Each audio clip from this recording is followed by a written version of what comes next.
Alors, qu'est-ce qui fait que notre âme voit la terre, les gens, les plantes, notre corps et tout ce que nous voyons d'autre?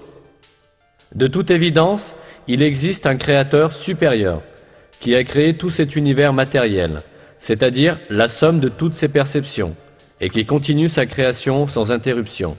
De toute évidence, il existe un créateur supérieur qui a créé tout cet univers matériel, c'est-à-dire la somme de toutes ses perceptions, et qui continue sa création sans interruption. Puisque ce créateur se manifeste dans une création si merveilleuse, il possède sûrement un pouvoir et une puissance infinie.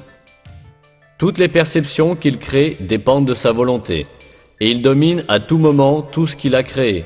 Ce créateur, c'est Allah, le Seigneur des cieux et de la terre. Le seul véritable être absolu, c'est Allah.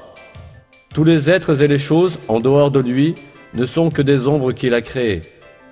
Cette réalité est expliquée par le grand érudit musulman, l'imam Rabbani, en ces termes. Allah, la substance de ces êtres qu'il a créés n'est que le néant. Il a tout créé dans la sphère des sens et des illusions.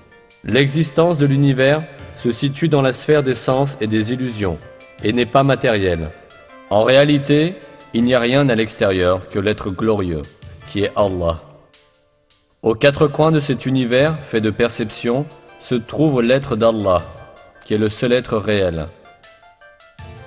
Par conséquent, l'être qui est le plus près de l'homme, c'est Allah. Ce fait est expliqué dans le Coran par le verset « Nous avons créé l'être humain, et nous sommes plus proches de lui que sa veine jugulaire. Où que nous soyons, Allah est avec nous. » Pendant que vous regardez ce film, l'être le plus proche de vous est Allah, qui crée tout ce que vous voyez à tout moment. Aussi longtemps qu'Allah nous fait voir des images et nous donne des sensations relatives à ce monde, nous continuons à vivre dans ce monde. Lorsqu'il met fin aux images et aux sensations appartenant à ce monde, nous montre les anges de la mort et nous donne des perceptions d'une autre dimension, cela signifie que nous sommes morts. Le jour de la résurrection, le jugement, le paradis, l'enfer et notre vie éternelle seront créés pour nous de la même manière.